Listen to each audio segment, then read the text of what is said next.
جو مسلمان درود پڑھتا ہے تو اس کو کون کون سے ثمرات ملتے ہیں، کون کون سے فائدے ملتے ہیں؟ آؤ میں تمہیں درود پڑھنے کے 10 فائدے بتاتا ہوں۔ نمبر 1، ایک صحابی بیان کرتے ہیں کہ ایک دن میں حضور صلی اللہ علیہ وسلم کے پاس گیا، میں نے دیکھا کہ آقا کریم سجدے کی حالت میں، آقا کریم نے سجدہ لمبا کر دیا۔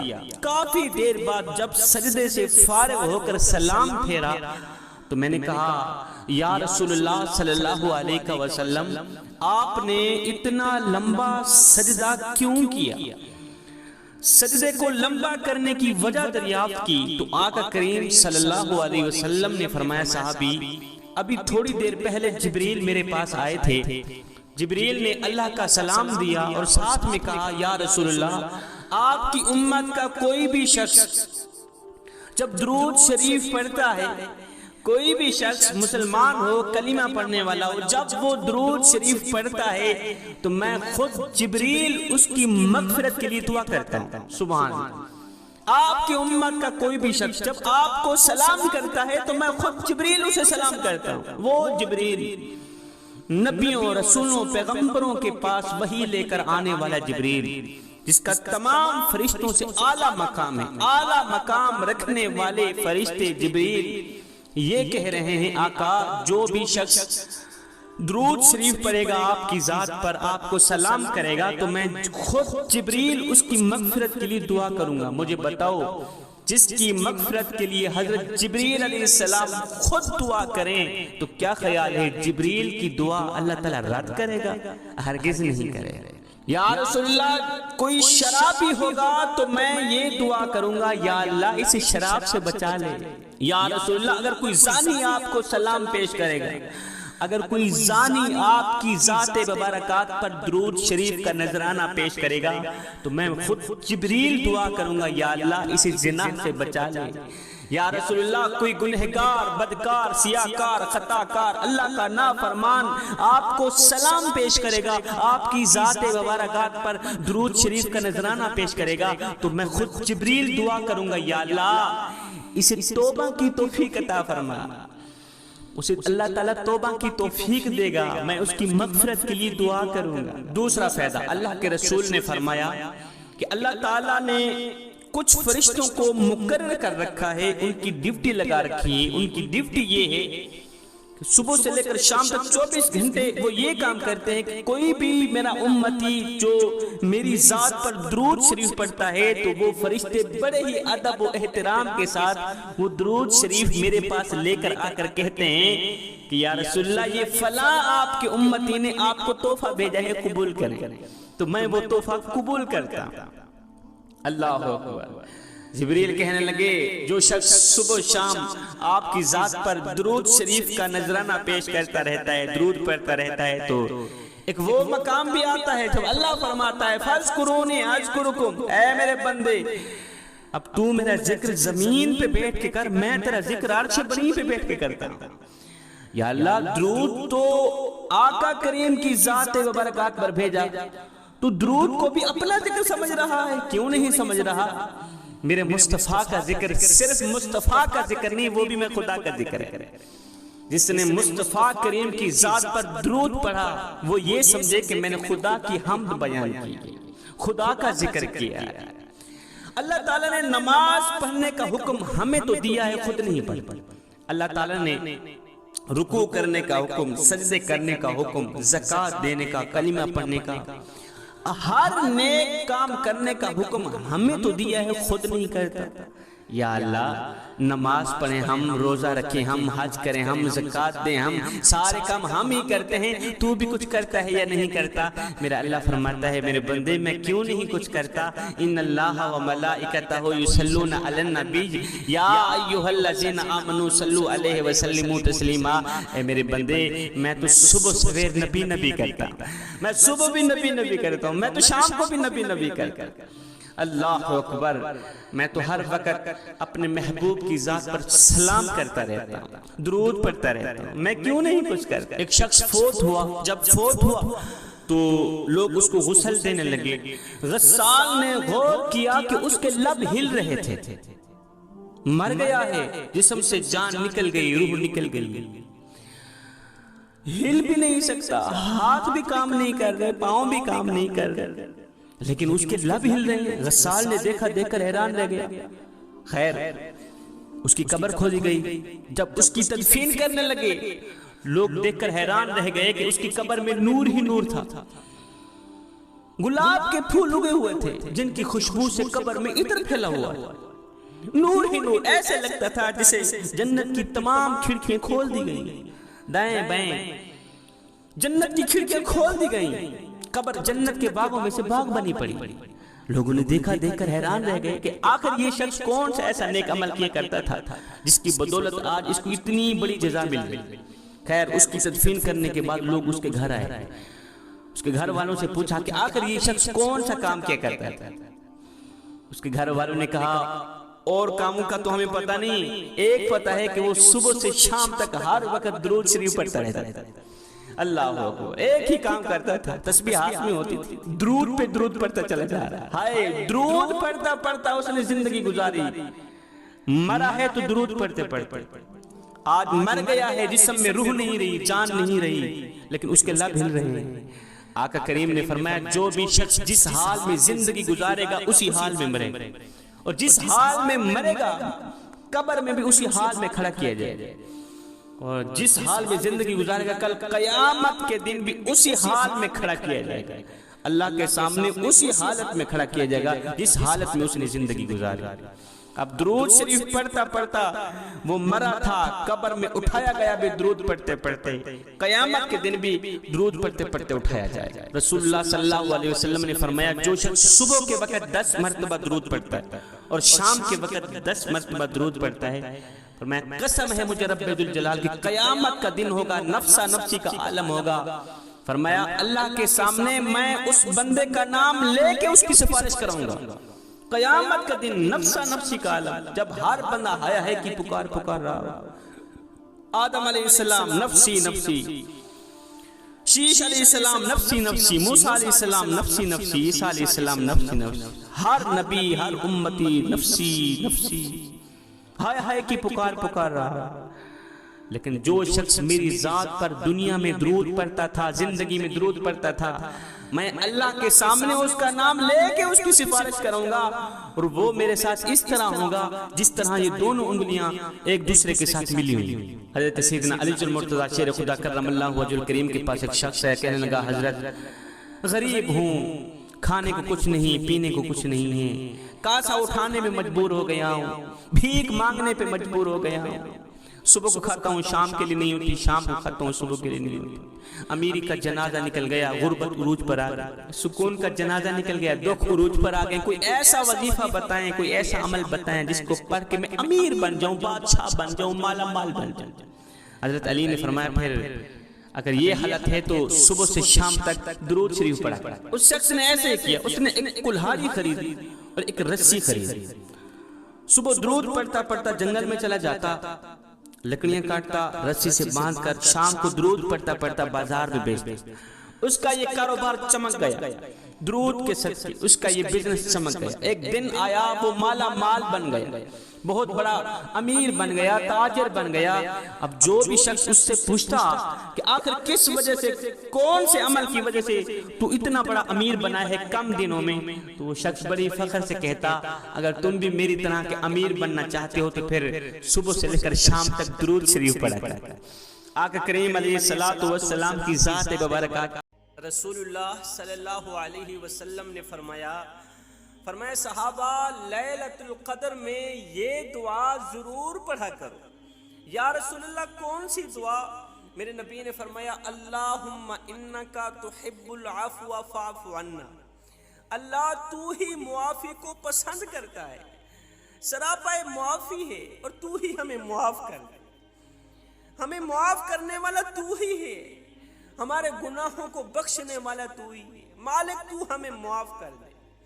اللہ تعالیٰ نے دو جگہ پر ارشاد فرمایا، ایک جگہ پر انا انزلناہ فی لیلۃ مبارکہ، فرمایا ہم نے قرآن مجید نازل کیا برکت والی رات، ہم نے اس کتاب کو نازل کیا برکت والی رات۔ دوسری جگہ اللہ تعالیٰ نے قرآن مجید کے اندر ارشاد فرمایا انا انزلناہ فی لیلۃ القدر، ہم نے قدر والی رات میں اتارا ہے۔ اس رات کی فضیلت کیا ہے، برکت کیا ہے؟ اس رات کی فضیلت یہ ہے کہ اس رات کو اللہ تعالیٰ اپنی مخلوق کو رحمت کی نگاہ سے دیکھتا ہے، کرم کی نگاہ سے دیکھتا ہے۔ اللہ تعالیٰ کے نوری فرشتے اللہ کے حکم پر زمین پر اترتے ہیں، رحمت کے فرشتے زمین پر اترتے ہیں اور پھیل جاتے ہیں، گھر گھر کا چکر لگاتے ہیں۔ اس رات کو اللہ تعالیٰ اپنے گنہگار بندوں سے مخاطب ہو کر فرماتا ہے، او میرے گنہگار بندو، ہے کوئی مجھ سے بخشش طلب کرنے والا؟ آج کی رات میں اس کے تمام گناہوں کو بخش دوں۔ آخر یہ فضیلت والی رات ہے کون سی؟ سوال یہ پیدا ہوتا ہے کہ اتنی بڑی فضیلتوں اور برکتوں والی رات ہے کون سی؟ سنو، اللہ تعالیٰ نے ہم پر کچھ اس طرح کا کرم کیا کہ انتہا کر دی۔ اللہ تعالیٰ نے ہم پر احسان کیا ہے کہ اس فضیلت اور برکت والی رات کو پردے میں رکھا ہے۔ اتنی بڑی فضیلتوں اور برکتوں والی رات کو اللہ تعالیٰ نے پردے میں رکھا ہے، سامنے نہیں رکھا۔ اگر سامنے رکھتا تو یہ جاننے کے باوجود بھی کہ اتنی بڑی فضیلتوں اور برکتوں والی رات ہے، اگر اس رات ہم گناہ کرتے، اس رات ہم نادان لوگ شراب پیتے، اس رات اگر ہم عبادت سے محروم رہتے تو اللہ تعالیٰ کا ہم پر قہر پڑتا۔ یہ جاننے کے باوجود بھی کہ اتنی بڑی فضیلتوں اور برکتوں والی رات ہے، ہم شرابیں پی رہے ہیں، ہم پھر بھی گناہوں پر گناہ کرتے چلے جا رہے ہیں۔ اللہ تعالیٰ نے ہم پر احسان کیا، اس برکت اور فضیلت والی رات کو پردے میں رکھا ہے۔ اب سوال یہ پیدا ہوتا ہے کہ یہ برکتوں اور فضیلتوں والی رات ہے کون سی؟ یقیناً ذہن میں خیال آتا ہے یہ رمضان جیسے مبارک مہینے میں ہی ہو۔ رمضان کے کون سی عشرہ؟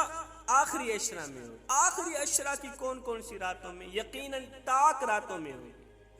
تاک رات 21ویں رات، 23ویں رات، 25ویں، 27ویں رات، 29ویں رات، ان راتوں میں اس برکت والی اور فضیلتوں والی رات کا امکان زیادہ آیا ہے۔ اس رات میں ہمیں کیا کرنا چاہیے؟ اس رات کے لیے کون سا عمل اچھا ہے؟ کوشش کریں رمضان کے آخری عشرہ میں خوب عبادت کریں، ڈٹ کے عبادت کریں، قیام، رکوع، سجود، قرآن مجید کی تلاوت کریں۔ قرآن کی تلاوت کے بعد، ہر نماز کے بعد خوب گڑ گڑا کر دعا مانگ کریں۔ دعا اللہ سے ملانے کا ذریعہ ہے، اللہ سے سب کچھ حاصل کرنے کا ذریعہ ہے۔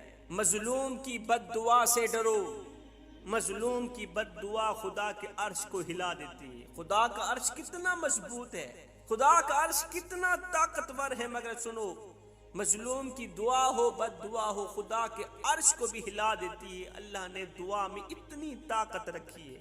صحابہ کرام نے رسول اللہ صلی اللہ علیہ وسلم سے پوچھا، کہا دعا کی قبولیت کا کوئی وظیفہ بتا دے۔ سبحان اللہ، دعا کی قبولیت کا کوئی عمل بتا دے، کوئی ایسی دعا بتائیں جس دعا کے ذریعے ہماری ہر ایک دعا قبول ہو۔ میرے نبی نے فرمایا، صحابہ میرے پاس 3 وظیفے ہیں، 3 دعائیں ہیں، جب بھی دعا کرو ان 3 دعاؤں کے ساتھ ساتھ اللہ سے متوجہ ہوا کرو۔ فرمایا جو بھی شخص اپنے کسی بھی معاملے پر ان 3 دعاؤں کے ذریعے اللہ سے متوجہ ہوتا ہے، اللہ تعالیٰ اس کی ہر دعا قبول کرتا ہے، رد نہیں کرتا۔ اب آپ بھی وہ 3 وظیفے سن لیں، 3 دعائیں سن لیں، کن دعاؤں کے ذریعے آپ نے اللہ سے سب کچھ مانگنا ہے۔ پہلی دعا اللہ کے رسول نے فرمایا، لا الہ الا انت سبحانک انی کنت من الظالمین۔ اللہ تیرے سوا کوئی عبادت کی لائق نہیں، میں ہی ظالم ہوں۔ میرے نبی نے فرمایا، حضرت یونس علیہ السلام قیامت تک مچھلی کے پیٹ میں رہتے، کبھی بھی نہ نکلتے، اگر وہ یہ دعا نہ پڑھتے، لا الہ الا انت سبحانک انی کنت من الظالمین۔ اتنی بڑی مصیبت، اتنی بڑی آزمائش ایک ہی دعا سے ٹل گئی۔ لا الہ الا انت سبحانک انی کنت من الظالمین۔ دوسرا وظیفہ، دوسری دعا، یا حیو یا قیوم برحمتک استغیث۔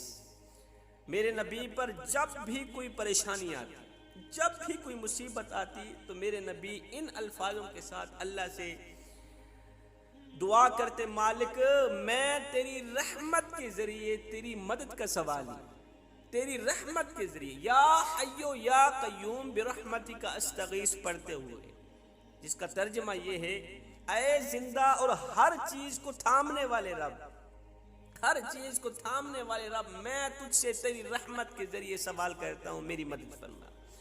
تیسرا وظیفہ، حسبنا اللہ ونعم الوکیل۔ تیسری دعا، حسبنا اللہ ونعم الوکیل۔ فرمایا حضرت ابراہیم علیہ السلام کو جب آگ میں ڈالا جا رہا تھا، جب آگ میں پھینکا جا رہا تھا، آگ کبھی بھی گلزار نہ بنتی، کبھی بھی گلزار نہ بنتی اگر حضرت ابراہیم علیہ السلام یہ دعا نہ پڑھتے، حسبنا اللہ ونعم الوکیل۔ تو فرمایا جب دعائیں قبول نہ ہوں تو پھر ہر دعا سے پہلے یہ دعائیں ضرور پڑھنا، تم اللہ سے جو کچھ بھی مانگو گے اللہ تمہیں ضرور دے گا۔ ایک شخص ساری رات اللہ کیا کرتا تھا، خوب عبادت کیا کرتا تھا۔ ایک رات شیطان آیا، کہنے لگا تو کس قدر اتنی محنت اور مشقت کے ساتھ ساری رات اللہ کرتے گزار دیتا ہے، تو سوتا نہیں ہے، تجھے نیند نہیں آتی، یار تو بھی تو بندہ ہے۔ اس نیک شخص نے کہا دفع ہو جا، مجھے میرے رب کا نام لینے دے۔ شیطان نے کہا اچھا یہ بتا، تیرے رب کی طرف سے تجھے کوئی جواب بھی ملا ہے؟ تو جو اللہ کرتا رہتا ہے، اللہ کی طرف سے کبھی کوئی جواب ملا ہے؟ اس نے کہا کبھی نہیں ملا۔ تو کہا پھر اس قدر مشقتیں اور محنتیں کرنے کی ضرورت ہی کیا ہے؟ اس قدر ساری رات بیٹھ کے اس اللہ کا نام لینے کی ضرورت ہی کیا ہے جو جواب ہی نہیں دیتا محض۔ اب اس شخص نے کیا کیا؟ مصلی اٹھایا، شیطان کی باتوں پہ آ گیا، مصلی اٹھایا، ایک جگہ پہ رکھا، سو گیا۔ آنکھ لگی، نیند آئی، خواب میں حضرت خضر علیہ السلام حاضر ہوئے۔ او اللہ کے نیک بندے، میں اللہ کا پیغام لے کے آیا ہوں، تیرا اللہ فرما رہا ہے اور تو کیوں مایوس ہو گیا ہے؟ ہم تجھے کیوں جواب نہیں دیتے؟ وہ ایک بار اللہ کرنے کے بعد دوسری بار جب تو اللہ کرتا ہے نا، وہی تو ہمارا جواب ہوتا ہے۔ اگر میں تجھے جواب نہ دوں تو دوسری بار اللہ کر ہی نہ سکے۔ فرمایا ایک نماز پڑھنے کے بعد جب دوسری نماز پڑھنے کی توفیق مل جائے تو پکا یقین کر لینا پچھلی نماز قبول ہو گئی۔ فرمایا ایک نیکی کے بعد جب دوسری بار نیکی کرنے کی توفیق مل جائے، موقع مل جائے، تو پکا یقین کر لینا اللہ نے تمہاری پچھلی نیکی قبول فرما لی، اس لیے تو اگلی نیکی کرنے کی توفیق دے رہا ہے۔ اللہ سے سب کچھ مانگو۔ سنو، جو اللہ کے آگے جھک جاتا ہے نا وہ پا جاتا ہے، اللہ اسے ہر چیز سے نوازے۔ اور جو عقل کرتا ہے، جو بدماشی دکھاتا ہے نا، پھر اللہ تعالیٰ اس کا ستیہ ناش کر دیتا ہے، اسے تباہ و برباد کر دیتا ہے، کیونکہ اللہ تعالیٰ کو عقل پسند نہیں ہے، اللہ تعالیٰ کو بدماشی تو پسند ہے ہی نہیں۔ ایک شخص تھا، وہ دعا کو تو جانتا ہی نہیں تھا، وہ کہتا تھا دعا کچھ ہے ہی نہیں، پیسے کو اہمیت دیتا، وہ کہتا سب کچھ پیسہ ہی ہے۔ اس کا ایک ہی بیٹا تھا، بیمار ہو گیا، اتنا بیمار ہوا، ایک ڈاکٹر کے پاس گیا، اسے کہا مجھ سے سب کچھ لے لو، پیسہ لے لو، دولت لے لو، میرے پاس جو کچھ ہے اس میرے بچے کی جان بچا لو۔ اس نے کہا نہیں حضرت، یہاں پیسہ نہیں چلے گا، یہاں دولت نہیں چلے گی، یہاں صرف دعا چلے گی۔ جہاں پیسہ، مال، دولت کام نہیں آتے وہاں ایک دعا ہی کام آتی ہے۔ میرے نبی نے ایک بوڑھے کو بیمار دیکھا، بخار میں دیکھا، تو میرے نبی نے فرمایا یہ بخار تیری بخشش کا ذریعہ تیرے گناہوں کو جھاڑ رہا ہے، تجھے گناہوں سے پاک بنا رہا ہے، یہ خیر و برکت کی علامت ہے، خیر و برکت بانٹنے آیا ہے۔ اس بوڑھے کو بڑا ہی غصہ آیا، اس نے غصے میں کہہ دیا کہ یہ خیر بانٹنے نہیں آیا، یہ خیر کے لیے نہیں ہے، یہ مجھے تنگ ہی کرنے کے لیے آیا ہے۔ یہ سن کر میرے نبی نے فرمایا اب تو تنگ ہی رہے گا، اب اس بخار سے تجھے کوئی ثواب نہیں ملے گا، کوئی جزا نہیں ملے گا۔ اس رات میں اللہ سے بہت کچھ مانگو، سب کچھ مانگو، مگر ایک چیز ضرور مانگنا، ایک چیز اللہ سے ضرور مانگنا، وہ یہ ہے کہ اللہ سے صرف اللہ کو ہی مانگنا، اللہ سے صرف اللہ کو مانگو۔ جوانوں رب کو پانے کی کوشش کرو، جب رب تمہارا ہو گیا تو پھر سب تمہارا ہو گیا۔ سنو، رب کے عشق میں، رب کی محبت میں، رب کے پیار میں ایک وہ مقام بھی آتا ہے کہ دعا تو رہی بڑی دور کی بات، انسان صرف سوچتا ہے اللہ پوری کر دے۔ حضرت شیخ عبد القادر جیلانی رحمۃ اللہ علیہ کے ایک مرید نے ایک رات خواب میں 70 عورتوں سے زنا کیا، 70 عورتوں سے صحبت کی۔ میں تمہیں بتانا چاہتا ہوں جو اللہ کے ولی ہوتے ہیں ان کا مقام کیا ہوتا ہے، ان کی شان کیا ہوتی ہے، ان کے پاس علم کتنا ہوتا ہے، اور جو اللہ کا ہو جاتا ہے اللہ بھی انہی کا ہو جاتا ہے۔ جوانوں، رب کو پانے کی کوشش کرو، جب رب تمہارا ہو گیا تو پھر سب تمہارا ہو گیا۔ اور سنو، اللہ کی محبت میں، اللہ کے عشق میں، معرفت الہی میں ایک وہ مقام بھی آتا ہے کہ دعا تو رہی بڑی دور کی بات، انسان صرف سوچتا ہے اللہ پوری کر دیتا ہے۔ سنو، حضرت شیخ عبد القادر جیلانی رحمۃ اللہ علیہ کا ایک مرید تھا۔ آپ کے مرید نے ایک رات خواب میں 70 عورتوں سے زنا کیا، 70 عورتوں سے صحبت کی۔ ان میں سے کافی عورتوں کو جانتا بھی تھا اور کافی عورتوں کو نہیں جانتا تھا۔ آنکھ کھلی، اٹھا، اوہ یہ کیا ہو گیا، یہ تو میں تباہ و برباد ہو گیا، 70 عورتوں سے زنا کر بیٹھا خواب میں، اور یہ تو میں زوال کی طرف جا رہا ہوں، میرے اوپر تو قیامت ٹوٹ پڑی ہے، میں تو کسی نئی مصیبت میں گرفتار ہونے والا ہوں، میں تو کسی نئے عذاب میں گرفتار ہونے والا ہوں، میں تو اللہ کی نافرمانی میں گرفتار ہونے والا ہوں، 70 عورتوں سے زنا کر بیٹھا ہوں خواب کی دنیا میں۔ آنکھ کھلی، فوراً اٹھا، سیدھا گیا مرشد کریم کے دروازے پر، سیدھا گیا حضرت سیدنا شیخ عبد القادر جیلانی رحمۃ اللہ علیہ کے دروازے پر، قدموں پہ جا گرا، قدم چومنے لگا۔ کچھ کہنے ہی والا تھا قبل اس کے کہ یہ شخص اپنی رات والی کہانی سناتا، اس سے پہلے حضرت سیدنا عبد القادر جیلانی رحمۃ اللہ علیہ، حضرت غوث پاک خود ہی بول پڑے، ہاں رات کو تیرے اوپر ایک نئی مصیبت آن پڑی، مجھے پتہ ہے رات کو تیرے اوپر ایک نئی قیامت آن پڑی، رات کو تو 70 عورتوں سے زنا کر بیٹھا ہے خواب میں، 70 عورتوں سے ہم بستر کر بیٹھا۔ اس نے کہا حضور یہی کہانی، خدا را میرا کچھ کریں، میں تو گمراہی کی طرف بڑھتا چلا جا رہا ہوں، میں تو تباہی کی طرف جا رہا ہوں، ایک رات میں 70 عورتوں کے ساتھ ہم بستری۔ حضرت شیخ عبد القادر جیلانی رحمۃ اللہ علیہ نے جب اس کی رات والی کہانی سنی، رات والی داستان سنی، تو آپ نے فرمایا مرید یہی تھا تیرے حق میں جو بہتر تھا، تیرے حق میں جو بہتر تھا وہی ہوا ہے، میں بھی یہی چاہتا تھا کہ تو خواب کی دنیا میں 70 عورتوں سے زنا کرے۔ اس نے کہا حضرت وہ کیسے، آپ بھی یہی چاہتے تھے؟ میں کہتا ہوں میں ایک نئی مصیبت میں گرفتار ہو گیا ہوں، ایک نئے عذاب میں گرفتار ہو گیا ہوں، مالک کی نافرمانی میں گرفتار ہو گیا ہوں، ایک رات میں اتنا بڑا گناہ کر بیٹھا ہوں، اور آپ کہتے ہیں میرے حق میں یہی بہتر تھا جو ہوا۔ حضرت وہ کیسے؟ حضرت شیخ عبد القادر جیلانی رحمۃ اللہ علیہ نے آگے جو جواب دیا، اللہ آپ نے فرمایا مرید محبت کرنے والے، عقیدت رکھنے والے، دراصل کہانی یہ ہے، ماجرا یہ ہے، ایک دن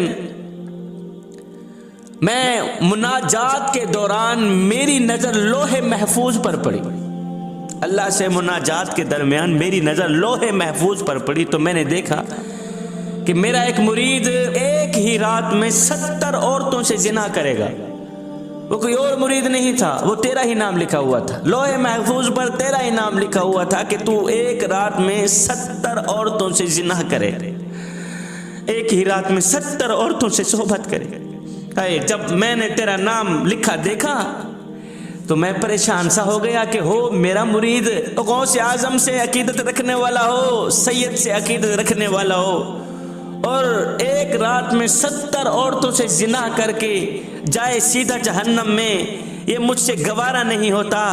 اسی وقت میں نے دونوں ہاتھ اٹھائے، عرض کی میرے کریم رب تو میرے مرید پہ کرم فرما، تو میرے مرید پہ رحم فرما، میرا مالک یہ کچھ بھی ہے تیرے حضور کی آل سے محبت تو رکھتا ہے نا، تیرے کریم نبی کی آل سے عشق تو کرتا ہے نا، مودت تو کرتا ہے نا، مالک تو میرے مرید کے حال پہ کرم فرما، رحم فرما۔ اے بندے، اللہ تعالیٰ نے تیرے اوپر اتنا کرم فرمایا، اتنا رحم فرمایا کہ تو نے جو سچ میں 70 عورتوں سے زنا کرنا تھا وہ خواب کی دنیا میں ہی کر دیا۔ اللہ نے سچ کو خواب میں منتقل کر دیا۔ یہ ہے اللہ والوں کی شان، یہ ہے اللہ والوں کا مقام۔ جو رب کے بن جاتے ہیں اللہ بھی انہی کا ہو جاتا ہے۔ اور سنو، حضرت شیخ عبد القادر جیلانی رحمۃ اللہ علیہ کا ایک اور واقعہ۔ ابھی آپ کی شہرت اتنی نہیں تھی، گرمی کا موسم تھا، کڑکتی دھوپ تھی، تتی ریت تھی۔ آپ جنگل میں جا کے نا، ایک میدان میں جا کے لکڑیاں چن رہے تھے، لکڑیاں چن رہے تھے۔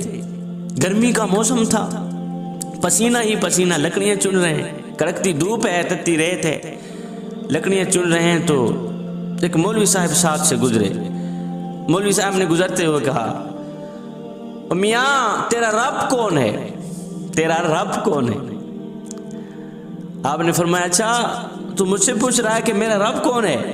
کہا جی تیرا رب کون ہے؟ مولوی صاحب نے کہا، شیخ عبد القادر جیلانی رحمۃ اللہ علیہ نے لکڑیاں ایک سائڈ پہ رکھی، دونوں ہاتھ اٹھائے، عرض کی مالک کافی گرمی ہو گئی، اپنی رحمت کی بارش برسا، رحمت کی بارش برسا۔ ابھی منہ سے یہ دعا نکلی نہیں تھی، فوراً بادل بھی بن گئے، بارش بھی برسنے لگ گئی۔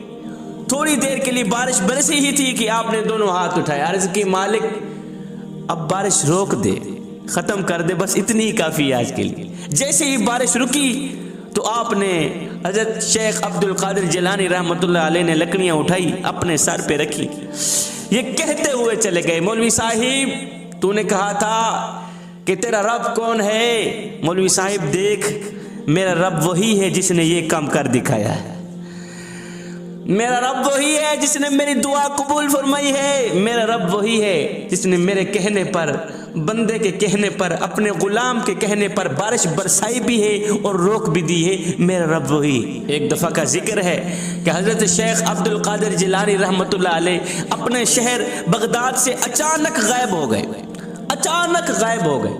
لوگوں نے کافی تلاشی کی، نہ ملے، لوگ پریشان کہ حضرت اچانک غائب ہو گئے ہیں، کہاں گئے ہیں؟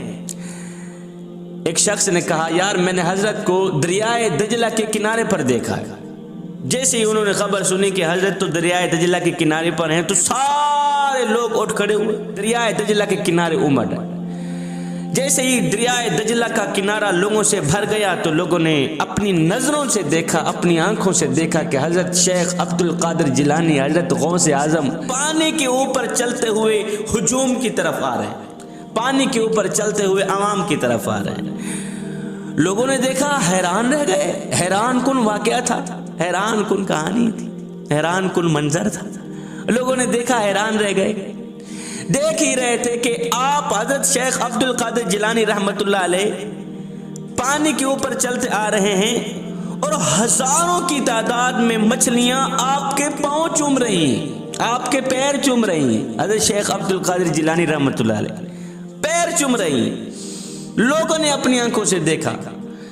ادھر سے ظہر کا وقت ہو گیا، نماز کا وقت آیا تو ایک سبز رنگ کا مسلح جو غیب سے نمودار ہوا آ کے حضرت شیخ عبد القادر جیلانی رحمۃ اللہ علیہ کے پاؤں میں بچھ گیا، پانی کے اوپر بچھ گیا، اور مسلح کے ایک کنارے پہ لکھا ہوا تھا، الا ان اولیاء اللہ لا خوف علیہم ولا هم یحزنون۔